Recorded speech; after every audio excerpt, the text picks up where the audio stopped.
For more on how the 2024 Republican field is shaping up, we turn to our Politics Monday team. That's Amy Walter of the Cook Political Report with Amy Walter and Tamara Keith of NPR.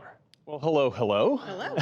Let's start our conversation about the 2024 race with a bit more about the politician who says he's not going to get into this.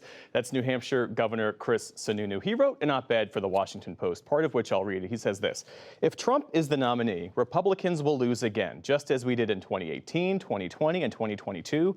This is indisputable, and I am not willing to let it happen without a fight. He argues that he'll have much more power and influence as a kingmaker in New Hampshire. Is he right about that? Well, I do not think so. I think there is about 10 to 15% of the Republican electorate that is interested in a non-Trump candidate, actually not just a non-Trump candidate, but an anti-Trump candidate. The appeal to those voters, again, very, very narrow. But for the rest of Republican voters, they are looking for maybe an alternative, maybe 50 to 60% looking for an alternative to Donald Trump. They aren't looking for an anti-Trump. That's why Governor Sununu had such a narrow lane in the very first place. His ability in New Hampshire also, I would put a question mark next to in terms of being a kingmaker. In 2022, the candidates that he endorsed in primaries went on to lose to candidates who filled much more of the Trumpy category. Yeah. And Tam, I read some analysis this morning that there are basically three lanes, to pick up on what Amy's talking about. That's the Trump lane, the Ron DeSantis lane, and then the everybody else lane. So what does it mean for this race to have three more candidates jump in this week? One thing that is very clear is that Donald Trump did not clear the race. He has a lot of people who are looking for a possibility of being the anti-Trump or the alternative to Trump or the candidate who can be president for 8 years and not just 4 years. And they're all still feeling out exactly how much they draw that contrast. And they're all being so careful about it, except, Chris Christie, in theory, is going to get in and not be so careful about it and might break some glass.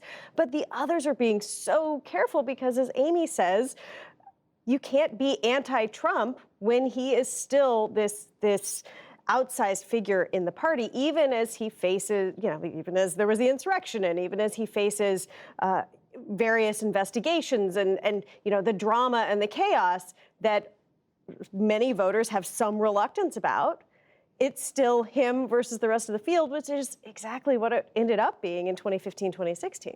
And listening to Nikki Haley in Iowa talking about we have to leave behind the baggage and leave behind the negativity. Ron DeSantis talking about dispensing with the culture of losing. Right.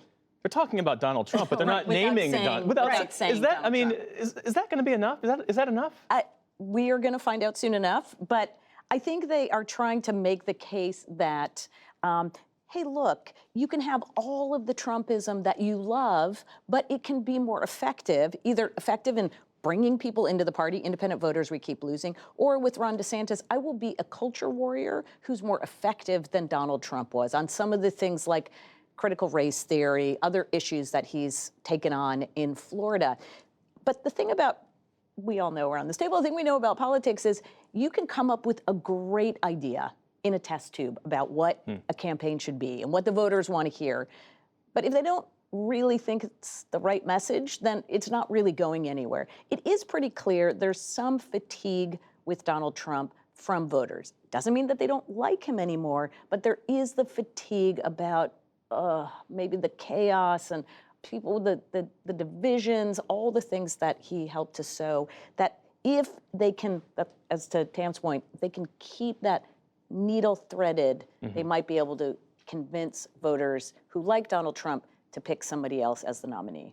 Well, Tam, looking ahead a bit, the Republican National Committee, they've announced the first 2024 Republican presidential primary debate, and they've also outlined the qualifying criteria.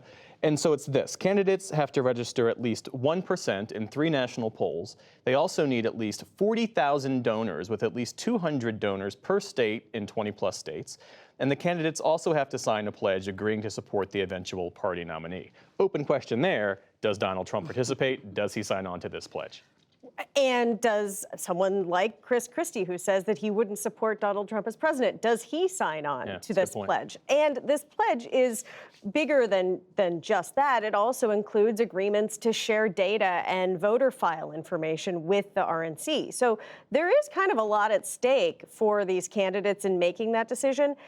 I think, as it was in the past, will Donald Trump show up? I think this is a question that is frequently asked and that he loves having asked. And he didn't show up this weekend in Iowa. Will that affect him negatively? Or does it make him look like the big guy who doesn't need to show up? If he appears on a stage with, a minibus full of other candidates, which is what we're headed towards, then does that make him look small when he is still, many people in the Republican Party call him the president of the United States, not the former president.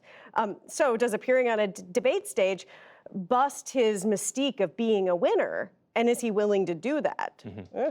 Well, Amy, these rules are more stringent than what Democrats required of their candidates back in 2020. What is the RNC trying to achieve here? Well, I think they would like to have as narrow of a stage as possible in order to make it an interesting debate, right? You want to have the people on stage who have a reasonable chance of breaking through. The other thing we know, though, about candidates, even who today are polling in very low numbers, some of those candidates break through that we didn't expect. I don't think Pete Buttigieg early on was expected to do as well as he did, or some of the other candidates in the past who started off at a very low number. But I think Tam is right. It's not so much can they hit the thresholds, the 1%. Most of these candidates are hitting 1% in the national polls. They know how to get these donors through targeting. But the question will be, does Donald Trump show up? That is everything. Can we draw on your White House reporting as we wrap Yes, up our please. conversation here? What's the word from the Biden campaign, the Biden White House? What argument do they intend to make moving forward? They are making an argument that the president made in an Oval Office address on Friday night, which is that here's a president who can get big bipartisan deals done, that America needs to be less divided, and that he is a messenger of that less divided America.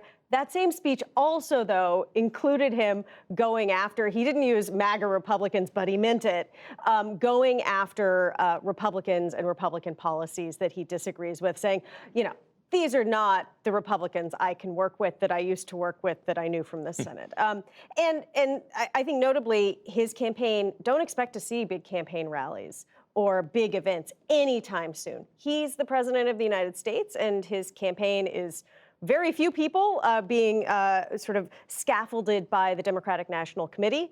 And they're not acting like they have a primary because they're not going to have debates. Yeah. All right. Tamara Keith and Amy Walter, thank you both. You're welcome. Yeah.